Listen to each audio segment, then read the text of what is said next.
Bismillahirrahmanirrahim.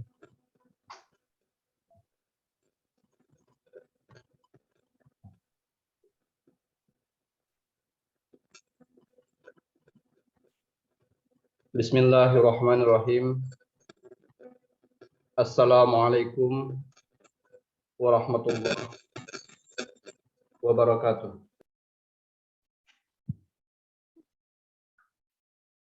Nahmaduhu wa nasta'inuhu wa nastaghfiruhu wa na'udzu billahi min shururi anfusina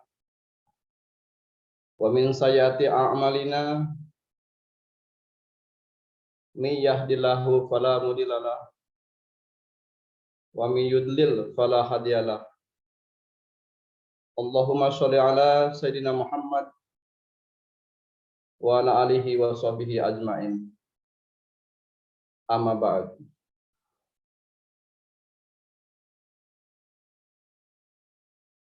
Founder SSW Group Bapak Haji Masturi Firmansyah dan Ibu Haji Hajah Elis Ratnasari yang saya hormati, trainer Bapak Win Sanjaya yang saya hormati, para leader-leader di grup Smart Synergy Words yang saya hormati, Bapak dan Ibu peserta training kemahiran produk knowledge di seluruh tanah air yang berbahagia. Sebagai umat beragama, rasanya tak ada yang lebih baik kita ucapkan dalam kesempatan ini selain puji syukur kepada Allah Subhanahu wa taala, Tuhan Rabbul Alamin, yang telah memberikan nikmat berupa kesehatan kepada kita semua, sehingga pada malam hari ini kita bisa hadir untuk mengikuti training kemahiran produk knowledge. Salawat serta salam semoga tetap tercurah dan kita sanjung agungkan untuk junjungan kita Nabi Agung Muhammad Sallallahu Alaihi Wasallam, yang insya Allah kita nantikan syafaatnya di hari akhir kelak. Amin ya rabbal alamin. Marilah bersama-sama kita berdoa, memohon agar training ini dirahmati dan diridai Allah, dan kita diberikan sudut pandang yang benar, bijak, lurus, dan istiqomah untuk berjuang membantu umat terbebas dari hutang riba. Selanjutnya, kita kirim doa juga untuk pejuang gerakan umat bebas riba yang telah mendahului kita. Semoga amal ibadahnya diterima Allah Subhanahu wa taala dan ditempatkan yang layak di sisinya. Amin ya rabbal alamin. Bapak dan Ibu yang berbahagia, selamat berjumpa kembali dengan saya, Muhammad Rahmat, pada training kemahiran produk knowledge yang pada kesempatan malam hari ini mengambil tema solusi cerdas, peningkatan kemahiran, peningkatan ketahanan pangan dengan pupuk organik, yang tentunya pupuk produk dari PT BES, yakni pupuk organik super aktif original, ekofarming original, pupuk fotosintesa, dan pupuk pilau slow release. Sebelumnya saya ucapkan terima kasih kepada yang saya banggakan A.A. Rijal, pimpinan Departemen Training SSW Group, yang telah memberikan waktu kepada saya untuk memandu training ini. Kita akan belajar bersama kiat-kiat khusus bagaimana cara meningkatkan ketahanan pangan agar para petani lahannya subur, para petaninya pun makmur. Kemudian terbebas dari hutang riba, serta cara mewujudkan impian untuk hidup yang lebih berkah bersama trainer Bapak Win Sanjaya. Assalamualaikum Pak Win. Selamat malam. Assalamualaikum Pak Win. Selamat malam. Suaranya kurang bagus. Tidak terdengar. Baik. Trainer kita satu ini selain sebagai penggiat gerakan umat bebas riba, Bapak Sanjaya ini, Bapak Win Sanjaya ini juga berprofesi sebagai pengusaha. Ya, waalaikumsalam. Bisa didengar Pak Mamat? Bisa didengar. Oke. Udah bagus. Baik. Selain sebagai penggiat gerakan umat bebas riba, Bapak Win Sanjaya ini juga berprofesi sebagai pengusaha. Reward yang telah diraihnya yaitu umroh atau motorcast 3 motorcast, kemudian 2 mobil cash, Star Leader, dan tergabung di Sahabat Karib ini SSW 11 sebagai PIC.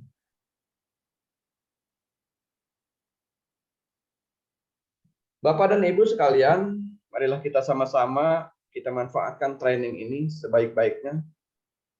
Hadir dan menghadirkan calon mitra, mungkin Bapak dan Ibu juga bisa bawa calon mitranya, dengan harapan kita bisa jadi konsultan pertanian dan perkebunan. Paling tidak kita bisa jadi konsultan untuk diri kita sendiri.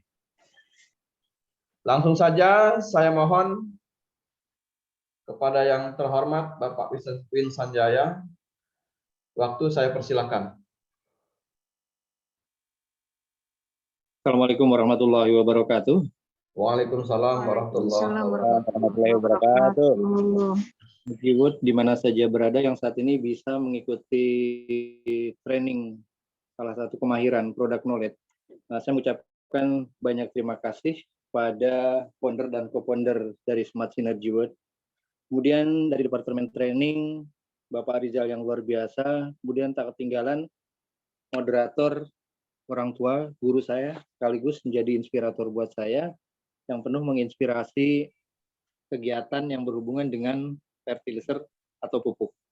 Kemudian tak lupa pula ucapan terima kasih ini saya ucapkan yang sebesar-besarnya kepada Bapak Asep, orang yang pertama kali mengenalkan bagaimana tentang teknologi pemupukan. Kemudian Pak Sukrisno selaku PIC Bekasi juga orang yang turut andil memberikan pemahaman tentang bagaimana tentang pemupukan. Dan kepada teman-teman yang tidak bisa sebutkan satu persatu, saya harapkan semoga apa yang bisa saya sampaikan kali ini dapat bermanfaat dan bisa kita aplikasikan, bisa kita berikan penyuluhan kepada petani sebisa mungkin, dan semudah mungkin bagaimana penjelasan saya akan saya sampaikan dalam pola yang sangat sederhana.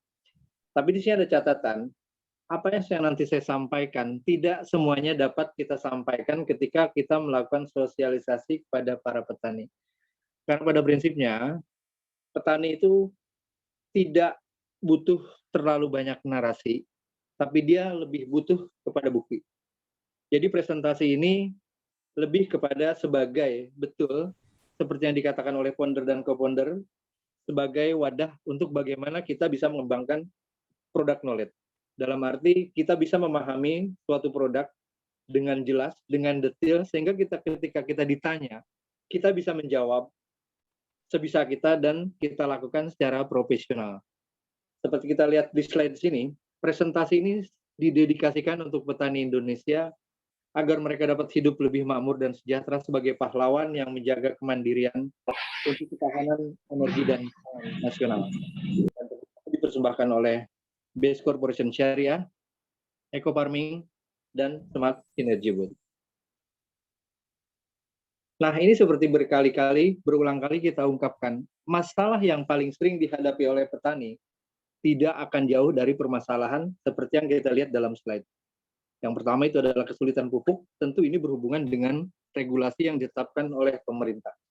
Seperti kita ketahui, saat ini petani dimanapun di seluruh Indonesia, ketika membelikan pupuk, ketika membutuhkan pupuk, mereka harus mendapatkan apa yang namanya kartu tani. Permasalahannya, ketika mereka mendapatkan kartu tani, pupuknya belum tentu ada. Pupuk ada, mereka tidak memiliki kartu tani. Ini semua menjadi dilematis. Sementara hampir 80% petani itu adalah petani yang tidak mau repot, seperti saya jelaskan tadi. Mereka akan sulit, aku tidak mau repotkan dengan apa yang namanya, saya tidak mengatakan kartu tani itu tidak bagus, tapi pada lapangan mereka merasa kesulitan, mereka merasakan tidak efektif. Itulah salah satunya kenapa kadang-kadang petani sangat kesulitan pupuk, selain mungkin saat ini alokasi dana yang dipakai itu lebih banyak kepada mungkin seperti yang kita ketahui untuk penanganan COVID-19. Dan kemudian ini adalah hal yang tidak mungkin bisa kita lawan dengan bencana alam, yaitu kekeringan dan musibah banjir. Kalau untuk serangan hama, itu nanti akan kita bahas lebih lanjut, mungkin ini masih bisa kita siasati. Dan ini yang paling klasik adalah jeratan hutang dan riba. Kenapa setiap kali saya menyampaikan sosialisasi kepada petani dimanapun, ini yang paling saya titik beratkan. Bagaimana petani itu bebas dari hutang dan riba, sesuai dengan moto dari PT Base Corporation Syariah. Nah, kita ingin memberikan solusi kepada petani. Bagaimana sih tentu saja supaya mereka bisa mendapatkan solusi dari permasalahan yang paling sering dihadapi oleh petani. Dan kita selalu berkata, tentu saja ada. Karena kita senantiasa hadir memberikan solusi terbaik untuk para petani, agar ketahanan energi dan pangan tetap terjaga, serta kesejahteraan petani makin meningkat, dan memberikan kehidupan yang lebih baik untuk diwariskan pada anak cucu kita. Tadi dijelaskan oleh moderator, mungkin nanti saya akan singgung tidak terlalu banyak supaya semua kebagian. Jadi saya akan garis bawahi pupuk organik superaktif eco farming dan slow release yang akan saya bahas. Tapi kalau untuk fotosintesa mungkin nanti kalau ada lain waktu saya akan bahas. Tapi mungkin garis besarnya aja nanti akan saya bahas.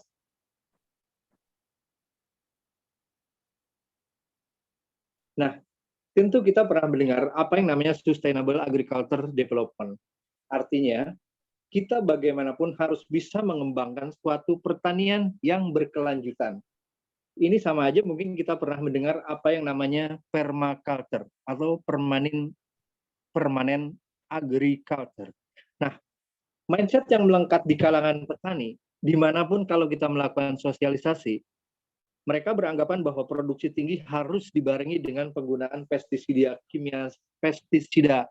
kimia sintetik secara masif sebagai satu-satunya cara ampuh untuk mengendalikan organisme pengganggu tanaman atau OPT. Nah, inilah tugas kita menyampaikan kepada petani, bagaimana bisa mengubah mindset. Apa yang selama ini mereka lakukan sebetulnya adalah suatu hal yang sangat berbahaya dalam jangka panjang. Penggunaan pupuk kimia dalam jangka panjang itu sangat berbahaya. Makanya tugas kita sekali lagi bagaimana kita bisa meyakinkan petani agar mereka lambat laun bisa beralih dari penggunaan pukim atau pupuk kimia menjadi pupuk organik. Makanya dikatakan pengertian sustainable itu adalah sama aja mungkin pengertian yang permanen.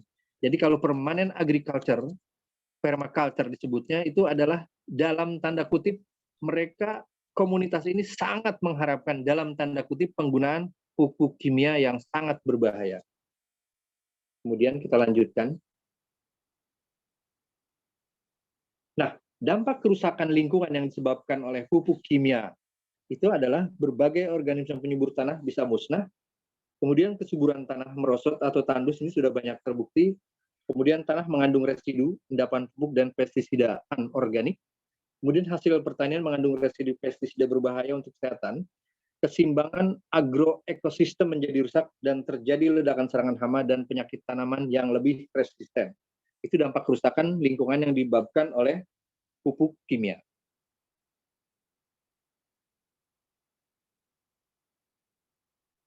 Nah, ini pengaruh pupuk dan pestisida kimia.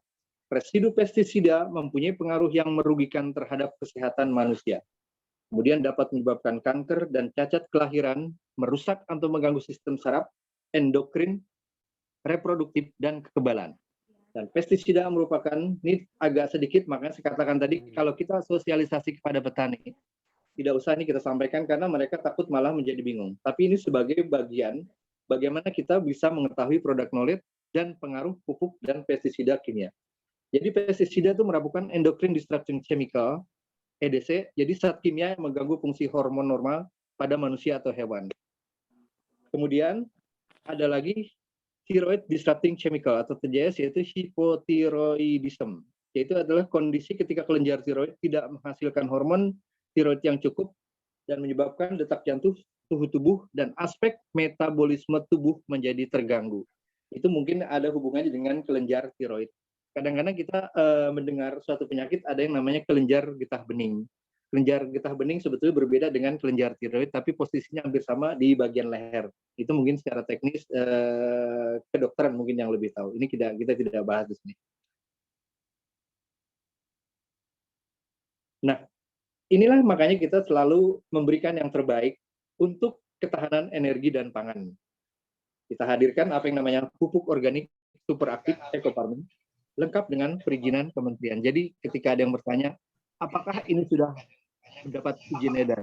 Jawabnya betul, sudah mendapatkan izin edar. Nah, ini kadang orang bertanya, banyak orang-orang bertanya ketika saya melakukan penyuluhan tentang pupuk, baik itu PPL, PPS.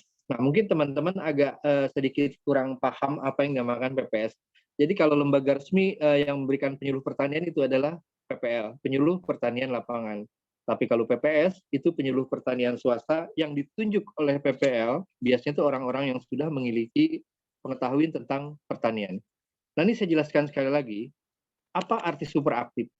Dalam kandungan ekofarming terdapat mikroba atau mikroorganisme baik yang dibuat tidur atau mati suri dan akan menjadi aktif dan berkembang biak ketika kita bangunkan dengan cara pemberian nutrisi melalui proses fermentasi. Jadi itu sebetulnya kita tidurkan banyak miliaran mikroba yang ada di dalam ekofarming. Nah, terus bagaimana saya jelaskan tadi, mikroba itu akan bangun menjadi aktif ketika kita berikan nutrisi yang kita sebut melalui proses fermentasi. Nah, terus ada yang bertanya, kadang-kadang ketika kita menggunakan pupuk organik superaktif ekofarming, kok ada yang mengatakan, apakah ekofarming tergolong anti hama? Jawabannya seperti ini. Dalam kandungan ekofarming terdapat zat yang tidak disukai oleh OPT, organisme pengganggu tanaman, tergolong dalam pestisida nabati. Ingat, tergolong dalam pestisida nabati, bukan pestisida kimia yang bersifat repellent, penolak, antraksan itu penarik atau perangkap, antipiden mengurangi nafsu makan.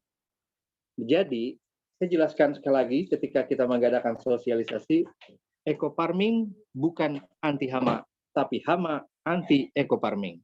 Jadi kalau katakanlah misalnya penolak nyamuk lah, repellent. Kita mengetahui bahwa penolak nyamuk itu bisa berupa kulit jeruk atau daun geranium. Nah, maka saya katakan sekali lagi nih, jadi katakan kulit jeruk atau daun geranium bukan anti nyamuk, tapi nyamuk anti sama daun geranium dan kulit jeruk. Selanjutnya. Nah, inikah perlukah treatment benih? Orang selalu bertanya, tujuan utama dari treatment benih adalah memberikan imunitas awal agar tanaman memiliki imun yang kuat dan menambah kesuburan sedini mungkin. Jadi saya katakan, berikanlah treatment benih sebelum kita melakukan persemaian. Cara treatment untuk jenis biji-bijian rendam maksimal 6 jam dan jenis umbi-umbian rendam maksimal 2 jam. Untuk jenis bawang tidak diperkenankan perendaman karena bisa menyebabkan busuk. Jadi ada pertanyaan lagi, Pak, apakah setelah direndam harus dibilas? Saya jawab tidak perlu dibilas. Jadi cukup dikeringkan, kemudian dilakukan penanaman. Dan sisa rendaman bisa kita berikan di pemupukan yang akan kita gunakan 5 hari sebelum tanam. Nah, teman-teman sekalian, sebelum kita memberikan sosialisasi kepada petani, kita harus menguasai betul ilmu dasar bertani. Ini ilmu dasar yang paling dasar ketika kita akan bertani. Jadi sekali lagi, ilmu dasar bertani itu ada mencakup kondisi tanah, bahan pupuk, mikroba pembenah, jenis bibit atau paritas. Jadi kondisi tanah itu ada tanah asam, tanah basah, tanah normal, dan tanah ideal. Itu ada indeksnya. Ketika tanah dikatakan asam, dia mendapatkan pengukuran pH yang 0 sampai 7. Kemudian tanah basah 7 sampai 14, tanah normal 6 sampai 8, dan yang ideal 6,5 sampai 7,5. Ini normal dan ideal sebetulnya udah bagus. Jadi tidak semuanya, walaupun kita ambil pH yang bagus itu 6 sampai 7. Tapi ketika dengan tanaman-tanaman berbeda, pH di bawah 6 pun itu masih bagus, masih bisa. Jadi sebagai patokan aja, kita akan mengatakan pH yang ideal itu adalah antara 6 sampai 7. Dan kemudian ilmu dasar bertani yang lain, itu adalah mencakup bahan pupuk. Bahan pupuk itu terdiri dari organik dan anorganik. Jadi saya jelaskan sekali, PTBS mengeluarkan pupuk, ada yang namanya pupuk organik superaktif eco farming, itu ke dalam pupuk organik. Dan kemudian yang paling laris saat ini, pupuk slow release itu digolongkan ke dalam anorganik. Jadi hati-hati ketika menyampaikan kita kepada petani atau kepada siapapun, kita harus bisa membedakan antara organik dan anorganik. Nah, perbedaannya, saya telah melakukan wawancara kepada beberapa pakar pupuk. Ketika kita ingin memasarkan pupuk jenis organik, ini lebih cocok kita pasarkan di Pulau Jawa. Tepalik kalau untuk pupuk anorganik, itu lebih cocok kita pasarkan di luar Pulau Jawa. Karena untuk luar Pulau Jawa, itu lebih umum pada tanaman berbatang. Dalam hal ini yang paling booming adalah kelapa sawit. Dan kemudian ilmu dasar bertani yang lain, kita harus mengetahui mikroba pembenah. Ini penting. Jadi mikroba pembenah itu ada yang namanya Azotobacter, Azospirillum, Trichoderma rhizobium, Lactobacillus, dan lain-lain. Nah, ini juga penting ketika kita memberikan sosialisasi pada petani, kita harus menguasai ilmu dasar bertani tentang jenis bibit atau paritas. Jadi jangan sampai ketika kita melakukan sosialisasi, kita tidak mengetahui paritas yang ditanam oleh petani setempat. Untuk padi itu ada Ciherang, ada Inpari, Sintanur aromatik, Mapan, Mawar, dan masih banyak lagi. Kemudian kalau kita menjelaskan alpukat, itu ada paritas khas, aligator, mentega, miki, kendil, peluang, wina, dan lain-lain banyak banget. Nah, ketika kita memasarkan pupuk slow release, kita harus bisa paling tidak mengetahui bibit atau paritas sawit saat ini. Berdasarkan dari PPKS, Pusat Penelitian Kelapa Sawit, bibit yang paling banyak dipakai saat ini itu adalah Topaz 1 sampai dengan 4, Dolok Sinumbah, Simalungun, Langkat, Sungai Pancur, dan masih banyak lagi. Dan kemudian untuk durian, kita mengenal ada Musangking, Bawor, Montong, Oce, Petruk, dan masih banyak lagi. Jadi saya garis bawahi, kuasai ilmu dasar bertani ini yang paling dasar. Kalau yang lainnya tinggal modifikasi. Kemudian ada lagi, nah ini tanah atau lahan memiliki sifat fisik, struktur, dan tekstur. Sifat kimia, ada yang namanya KTK, kapasitas tukar kation, itu teknis banget kalau dijelasin. Nah, ini berfungsi sebagai restorasi kesuburan tanah. Nah, mitra sekalian, saya berharap coba lihat yang itu tulisan merah aja tuh, tanaman sehat produktif. Tanaman membutuhkan nutrisi lengkap berupa 13 unsur hara terdiri makroprimer dan makrosekunder. Jadi makroprimer itu jenis pupuk apapun pasti terdiri dari makroprimer yang namanya NPK, nitrogen, fosfor, dan kalium. Dan makrosekunder itu terdiri dari S, kalsium juga, dan mangan. Mikro itu ini teknis banget. Maka saya jelaskan ketika kita memberikan sosialisasi kepada petani, tidak semua ini harus kita sampaikan, tapi ini adalah bagian dari product knowledge yang harus kita sampaikan. Kemudian air, itu kualitas dan kandungan mineral. Ada udara, karbon, oksigen, dan hidrogen. Nah, ini semua berhubungan dengan ramah lingkungan. Nah, itu adalah C organik, kandungan yang ada di dalam pupuk organik superaktif eco farming. Itu teknis, nanti bisa dibaca. Slide ini yang butuh, mungkin nanti bisa diminta sama departemen training. Nah, ketika kita berkunjung, sekali lagi kita mengadakan sosialisasi ke petani. Jangan sampai kita datang tanpa membawa device atau alat, karena kita bukan orang yang bisa meramal kondisi tanah. Jadi dalam hal ini itu ada alatnya, pH meter. pH meter itu banyak dijual di toko online, terdiri dari analog dan digital. Kemudian ada alat ukur yang paling sederhana menggunakan lampu, itu alat ukur untuk mengetahui unsur hara yang ada di dalam tanah. Jadi makin terang cahaya lampu menunjukkan tanah tersebut memiliki tingkat kesuburan yang baik. Nah, di situ ada dolomit dan kaptan. Itu fungsinya apa? Dalam dolomit, itu adalah pupuk tunggal berkadar magnesium dan kalsium untuk mengoreksi keasaman tanah agar sesuai dengan pH yang diperlukan tanaman. Jadi kadang-kadang kita ada salah pengertian antara dolomit dan kaptan itu sama. Sebetulnya itu adalah hal yang berbeda. Jadi kaptan itu adalah bahan alamiah mengandung senyawa utama kalsium yang dapat digunakan mengubah sifat keasaman tanah. Jadi kita sarankan kepada petani ketika pH-nya bermasalah, arahkan aja kepada dolomit karena lebih mengandung magnesium dan kalsium. Nah, kadang-kadang petani ada yang bertanya, Pak, bagaimana saya menggunakan alat itu sedangkan saya tidak punya gitu. Jadi di sini saya jelaskan, kita dapat mengukur pH tanah dengan menggunakan kunyit.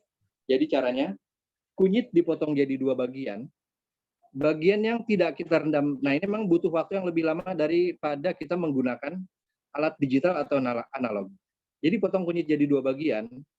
Kunyit yang potongan yang satu itu akan kita jadikan standar, dan kunyit yang satunya itu kita benamkan ke dalam lumpur, paling tidak memang butuhkan waktu yang lama sekitar 30 menit. Jadi jika bagian kunyit yang terpotong menjadi pudar, maka kesimpulannya pH tanah asam di bawah 7. Dan jika bagian kunyit yang terpotong warnanya tetap berwarna cerah, normal, itu adalah pH ideal antara 6 sampai 7. Nah, jika menjadinya tua, coklat atau bahkan kebiruan, maka kadar keasaman tanah rendah atau pH tanah basah, pH di atas 7. Nah, itu ada diagram warna, kita lihat jadi pH terdiri asam, netral, basah. Jadi kalau tanah 0 sampai berapa itu kita bisa lihat di situ. Kemudian selanjutnya, nah ini tadi ini nggak usah bahas karena tadi ini bagian dari ilmu dasar bertani. Jadi ada tanah basah dan tanah asam. Nah, ini juga manfaat eco farming udah jelas. Ini sering sekali kita bahas. Karena banyak testimoni atau video sebelum kita lakukan sosialisasi, banyak banget video. Jadi kita nggak usah terlalu banyak menyampaikan. Karena dari video itu pun sebetulnya udah cukup banget membantu manfaat-manfaat ketika kita menggunakan pupuk organik superaktif eco farming. Nah, ini yang seperti saya jelaskan tadi. Ilmu dasar bertani, kita harus mengetahui mikroba pembenah. Jadi mikrobiologi adalah ilmu yang pelajari tentang mikroba. Di situ ada yang namanya Azotobacter. Ini keunggulan eco farming dibandingkan dengan pupuk yang lain.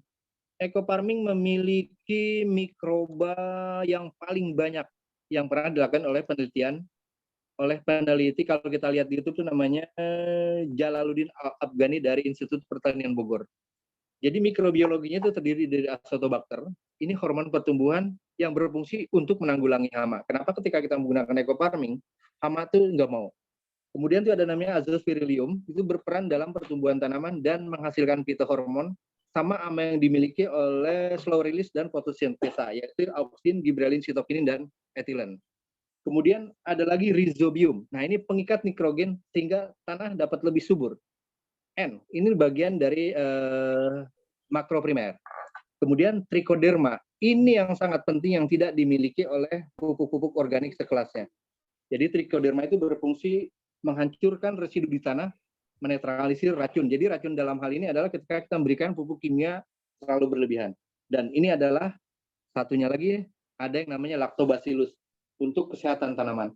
Jadi mungkin kita ketika pernah mendengar ada suatu minuman fermentasi yang mengandung L, itu lactobacillus. Jadi ditemukan oleh profesor di Jepang, Profesor Minoru Shirota. sehingga dikatakan LKC, sebetulnya itu Lactobacillus strain. Itu adalah minumannya, nggak usah saya sebut, ntar dikira saya iklan lagi. Oke, lanjut. Nah, ini dua sasaran utama eco farming. Kita ketahui bahwa sasaran utama eco farming itu yang paling penting adalah sasaran lahan. Hingga ketika kita membagi misalnya lahan 1000 meter, kita akan menjadi dua bagian, 60% porsinya lebih banyak untuk sasaran lahan, kemudian yang 40% untuk sasaran tanaman. Selanjutnya, nah ini manfaat eco farming. Jadi manfaat eco farming sebenarnya kalau dalam teori permanent agriculture ini saling berhubungan antara tanah, tanaman, petani. Ketika petani memberikan atau memuliakan tanah, otomatis tanah akan memberikan yang baik untuk tanaman. Dan tanaman akan memberikan hal yang paling baik untuk petani. Jadi saling ketergantungan, simbiosis mutualisme. Ini adalah bagian dari sustainable agriculture development atau sama dengan juga dengan permaculture, permanent agriculture yang mengharamkan dalam arti tanda kutip penggunaan pupuk kimia secara berlebihan. Nah, apa yang dimaksud dengan fase vegetatif? Fase vegetatif itu adalah pupuk yang mampu berfungsi untuk merangsang pertumbuhan tunas baru, daun muda, mempercepat pertumbuhan vegetatif tanaman, dan dapat meningkatkan pembentukan klorofil daun menjadi lebih jauh dan tebal. Pada gambar sebelah kanan itu terdapat alat yang sebetulnya jadi device atau jadi alat yang kita bawa tapi kayaknya bukan terlalu penting, kayaknya enggak itu. Itu adalah kalau orang-orang petani sebutnya BWD, bagan warna daun. Jadi makin hijau itu daun, nanti bisa kita ketahui ini kekurangan apa nih, gitu. Jadi akar, batang, dan daun ini juga terbukti ketika kita menggunakan pupuk organik superaktif eco farming, ketika dihantam angin atau banjir terendam, dia masih tetap tegak berdiri dan tidak akan rebah mudah. Karena fungsinya diperkuat, fungsi akar, fungsi batang, dan fungsi daunnya telah diperkuat oleh pupuk organik. Fase generatif apa? Fase generatif itu adalah yang mempercepat perkembangan generatif tanaman, merangsang pertumbuhan bunga dan buah, meningkatkan kualitas hasil panen. Sehingga kita dapat menemukan testimoni banyak di YouTube, ketika kita menggunakan pupuk organik superaktif eco farming, hasil panen menjadi lebih cepat, pertumbuhan bunga atau malai juga menjadi lebih panjang, sehingga hasil produksi menjadi meningkat luar biasa. Itu namanya fase generatif. Jadi pupuk organik superaktif eco farming adalah pupuk yang sangat lengkap dari jenis mikroba, kemudian memiliki dua fase yang paling penting dalam pemupukan, yaitu fase vegetatif dan fase generatif. Nah, ini demplot. Demplot itu adalah suatu hal yang paling penting ketika kita menjelaskan ke petani. Seperti saya katakan sekali lagi, petani tidak butuh narasi terlalu banyak, terlalu panjang, tapi mereka lebih butuh kepada bukti. Kenapa dikatakan demplot? Sebetulnya itu ada istilahnya, ada beberapa bagian. Demplot itu karena luas lahan yang kita gunakan katakanlah cuma 1 hektar, tapi kalau lahannya yang digunakan 1 sampai 5 hektar, itu tidak bisa kita katakan demplot, tapi itu namanya menjadi dem farm, demonstration farming. Kemudian ada dem area, itu kalau luasnya makin besar 25 sampai 100 hektar, dan ada dem unit, itu ada demonstrasi unit gabungan kelompok tani dalam satu hamparan. Jadi saya sarankan sekali lagi, sebaiknya hal yang paling gampang itu adalah demplot. Jadi kalau demplot yang kami lakukan bersama tim, nggak akan jauh dari lahan yang kita gunakan 1000 meter, karena pemakaian eco farming juga nggak terlalu banyak, cuma 1 tub. Nah, ini label padi bersertifikat. Jadi mitra sekalian, ketika kita berkunjung ke petani, kita juga saya katakan harus mengetahui jenis atau varietas. Nah, di sini contohnya benih padi. Jadi benih padi itu sebenarnya bersertifikat, teman-teman. Jadi sertifikat adanya label kuning, itu namanya benih penjenis, breeder seed. Kemudian ada label putih, benih dasar, foundation seed. Label ungu atau benih pokok itu disebut stock seed, dan label biru benih sebar atau certified seed. Nah, yang umum dipakai petani itu adalah label putih, label ungu, dan label biru. Jadi contoh benih label ungu itu ada label putih itu ada Mekongga dan Ciherang BD, ada banyak Ciherang dan turunannya. Kemudian label ungu itu ada Impari 32 dan Ciherang SS. Nah, Ciherang SS ini adalah salah satu varietas yang bisa kita kembangkan di lahan salinitas tinggi, dalam arti kadar garam yang tinggi di daerah pantai, selain dari Impari 79 unsur agritan. Kemudian label biru, ini M400, IR64, dan Mira 1. Ini benih yang paling sering dipakai oleh petani dan mudah ditemukan di kios pertanian. Kemudian label ungu itu benih dari hasil turunan benih dasar, jadi label putih. Jadi Inpari 33 itu sebetulnya dari benih turunan label putih. Ini nanti kalau yang butuh slide-nya bisa diminta sama departemen training, nanti saya kasih. Nah, ini nih pelarut eco farming. Nah, ini saya jelaskan sekali lagi. Pelarut eco farming itu kan ada air tetes tebu, air kelapa, air hujan, dan air biasa. Ini yang banyak salah orang, air tetes tebu itu dipikir itu adalah air tetes tebu ya, dari tetesan tebu gitu. Jadi seperti yang kita temuin di pinggir jalan tuh, ada tebu tuh, ada tukang tebu kan, ada airnya. Itu bisa tidak katakan mungkin secara sederhana gitu, oh mungkin dari tebu yang netes gitu. Jadi air tetes tebu berbeda dengan air yang netes di tebu gitu. Jadi kan kalau tebu itu digiling mengeluarkan air, itu bukan air tetes tebu. Tapi air tetes tebu itu bahasa kerennya adalah molase. Jadi molase itu semacam karamel hitam kental. Itu adalah hasil dari pengolahan limbah gula. Jadi sumber nutrisi bagi mikroorganisme, tapi tidak mendapatkan air kelapa. Itu sangat mudah dibandingkan dengan mendapatkan air tetes tebu, air hujan, dan air biasa.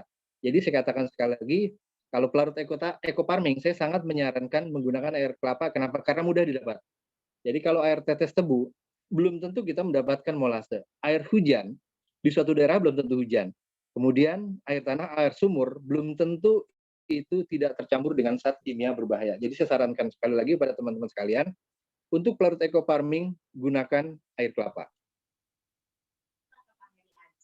Nah, ini ilustrasi aplikasi eco farming. Saya katakan sekali lagi, eco farming memiliki dua sasaran utama, yaitu sasaran lahan dan sasaran tanaman.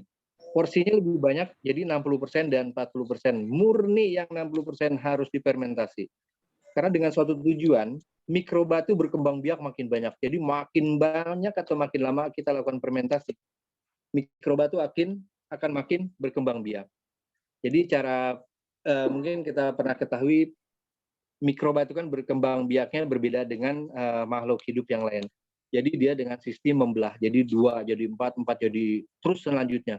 Jadi makin lama kita fermentasi, itu makin banyak mikroba yang akan kita gunakan untuk pembenahan sasaran lahan. Ini erat kaitannya dengan apa yang namanya restorasi. Kemudian yang 40% untuk penyemprotan hari 14, 28, 42, dan 56. Itu tidak perlu lagi difermentasi. Ini cukup 15 menit dibiangkan, bukan dibiangkan ya, dilarutkan, kemudian kita bawa lakukan penyemprotan. Dan penyemprotan untuk 14, 28, 42, dan 56, ini kita lakukan ketika stomata atau mulut daun terbuka. Jadi pagi hari mungkin sekitar jam 6 sampai jam 10. Kemudian penyemprotan yang 60% itu bisa kita lakukan 24 jam karena belum ada tanaman. Jadi kapanpun bisa kita lakukan. Ya, ini ilustrasi aplikasi eco farming untuk luasan 1000 meter. Dan ini saya bahas, tidak menutup kemungkinan eco farming itu digunakan untuk jenis tanaman yang lain, baik itu hortikultura maupun palawija. Tapi karena kita lebih banyak berkecimpung di padi, makanya ini yang saya bahas sebetulnya, dosis 14, 28, 42, dan 56 pun itu adalah dosis untuk penyemprotan tanaman padi. Tapi kalau untuk penyemprotan tanaman lain, bisa saja berbeda. Nah, ini cara penyimpanannya. Cara penyimpanan eco farming itu adalah dengan teori anaerob. Jadi udara dari luar nggak bisa masuk untuk menghindari patogen yang masuk. Tapi dari eco farming, karena tadi mikroba itu berkembang biak dan mengeluarkan gas, itu keluar dalam bentuk buih, itu dalam botol yang air itu tuh. Jadi selang yang warna merah itu terendam. Jadi ketika gas itu keluar dari eco farming, keluar dalam bentuk buih melalui botol yang air, itu air biasa. Penyimpanan eco farming sebetulnya bisa penyimpanan manual, itu kalau kita nggak mau repot bisa. Tapi karena ini penyimpanan dalam waktu yang mungkin 3 hari kita terlupa, kemudian botol ini tutupnya itu bisa keluar atau bisa meledak karena ada gas yang keluar dari eco farming. Jadi bisa kita lakukan secara manual, kita buka tiap pagi tutupnya supaya gas yang ada dalam eco farming keluar, kemudian kita tutup lagi supaya tidak ada patogen yang masuk. Jadi fermentasi, ingat sekali lagi, hanya untuk sasaran lahan.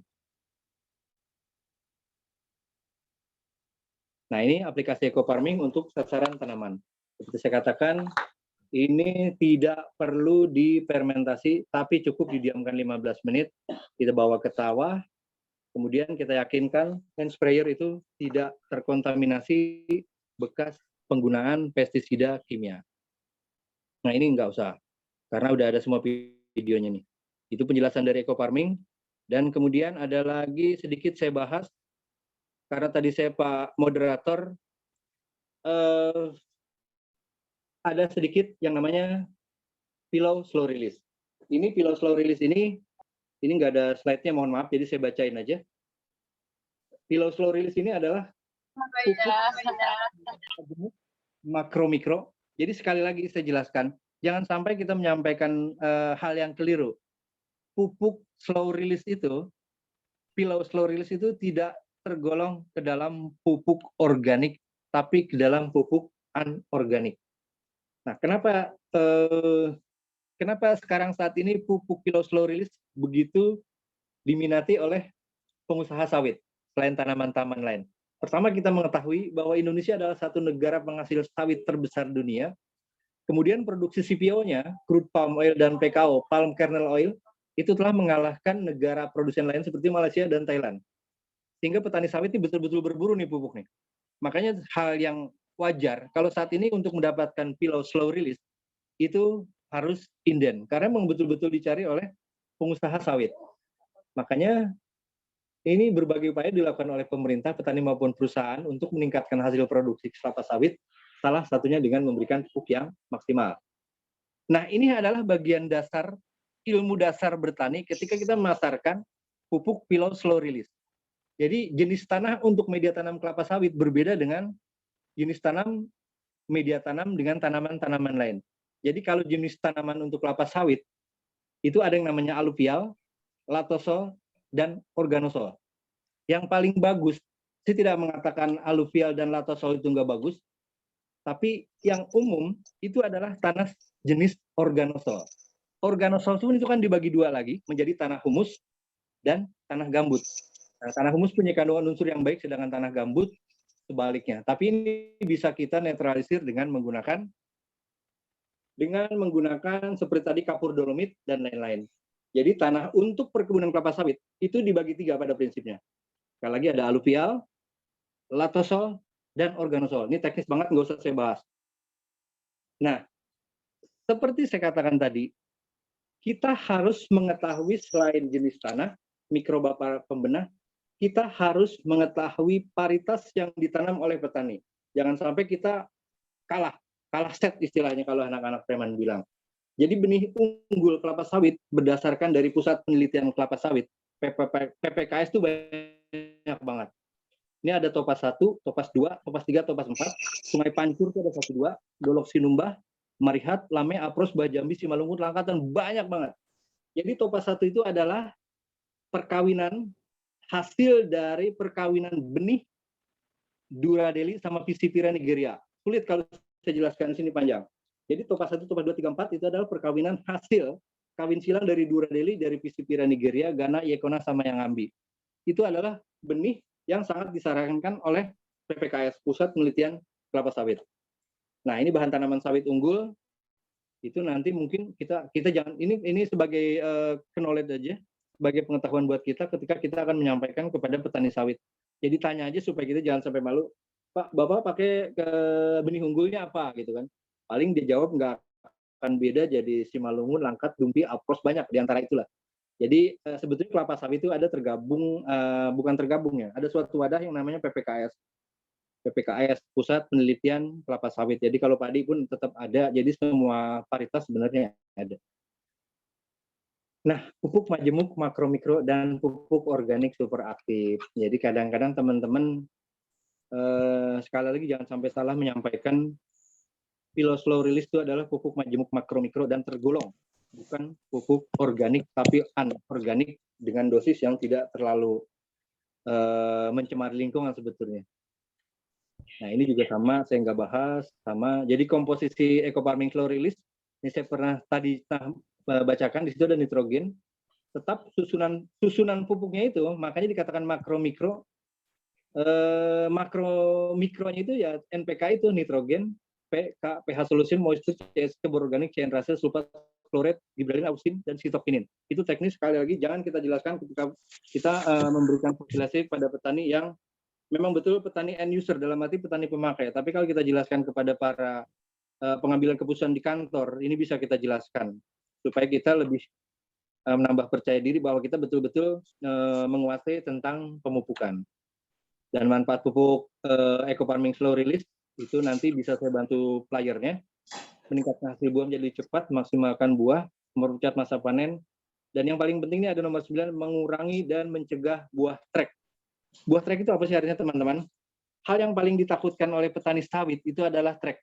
Artinya begini, di satu musim itu buahnya banyak. Kemudian di musim selanjutnya buahnya makin sedikit, di musim selanjutnya buahnya nggak ada sama sekali, dan di musim berikutnya buahnya normal lagi. Itulah namanya trek. Jadi ketika kita menggunakan eco farming pilau slow release, itu kita akan meminimalisir bagaimana tanaman sawit terhindar dari yang namanya trek. Dan menghemat waktu dan biaya upah tenaga kerja itu udah pasti. Dan cara aplikasinya kita udah tahu ya semua teman-teman ya. Walaupun mungkin ada sumber yang berbeda tentang penggunaan, tapi kita seragamkan aja. Untuk tanaman baik sawit maupun yang lainnya, ketika tanaman itu berusia 2 tahun, 2 tahun ke atas itu kita sepakat kita gunakan 1 saset. Kemudian yang di bawah 2 tahun, kita gunakan cukup setengah saset. Dan ingat, penggunaan pupuk organik superaktif eco farming maupun slow release tidak mengenal apa yang namanya overdosis. Nah, ini penghitungan kebutuhan pupuknya, ini banyak, nggak mungkin saya tampilkan di slide. Kemudian ini tanya jawabnya juga nggak mungkin saya tampilkan, tapi nanti kalau yang butuh saya kirim dalam bentuk PDF. Dan sekarang saya beralih ke sedikit ulasan mengenai fotosintesa. Saya sarankan kepada teman-teman sekalian, ke seluruh mitra-mitra sinergi di mana saja berada, ketika kita mensosialisasikan pupuk organik super aktif eco farming, sebenarnya ini menjadi alternatif buat petani, tapi kadang-kadang petani jadi bingung, ini mana yang mau saya pakai nih, fotosintesa atau eco farming? Karena sebenarnya hampir sama. Perbedaan yang paling mendasar dari penggunaan eco farming dan fotosintesa itu adalah dari segi langkah awal. Jadi kalau fotosintesa itu tidak membutuhkan fermentasi, sementara eco farming sangat membutuhkan fermentasi. Kalau pendapat saya pribadi, yang saya lakukan bersama tim ketika saya melakukan uji coba lahan, saya bukan jarang ya, saya katakan tidak pernah merekomendasikan penggunaan pupuk fotosintesa. Tapi ini jangan diikuti karena itu kebiasaan saya. Pertama apa? Mungkin saya harapkan dalam waktu dekat nih surat edarnya udah keluar. Surat izin edar dari Kementerian Pertanian untuk fotosintesa dan lain-lainnya turunannya itu segera keluar. Kalau pilau slow release alhamdulillah udah keluar. Tapi kalau fotosintesa mungkin dalam proses saya harapkan bisa lebih cepat keluarnya sehingga kita juga walaupun mungkin saya jarang mensosialisasikan fotosintesa, mungkin di lain waktu saya bisa mensosialisasikan. Tapi ini saya lakukan jadi dari mulut ke mulut aja penggunaan fotosintesa tidak saya jelaskan dalam pertemuan dalam sosialisasi secara resmi. Jadi itu aja teman-teman sekalian pembahasan tentang pupuk organik super aktif eco farming, kemudian pupuk pilau slow release, dan kemudian ada yang namanya fotosintesa. Jadi saya garis bawahi, kita harus bisa membedakan mana pupuk organik dan mana pupuk anorganik. Dan garis bawahi juga kita harus mengetahui ilmu dasar bertani. Jadi mengenai kondisi tanah, mikroba pembenah, paritas, dan apalagi itu tadi saya lupa. Dan terakhir, semoga apa yang bisa saya jelaskan bisa bermanfaat buat semuanya. Saya serahkan lagi kepada moderator. Silakan Pak Mamat. Baik, terima kasih kepada Bapak Win Sanjaya yang telah memaparkan materinya. Saya berharap semoga Bapak dan Ibu bisa menyimak dengan baik. Jika ada yang ingin dipertanyakan, saya persilahkan sebutkan nama, asal dari mana, kemudian tergabung di Smart Synergy World PIC berapa. Silakan.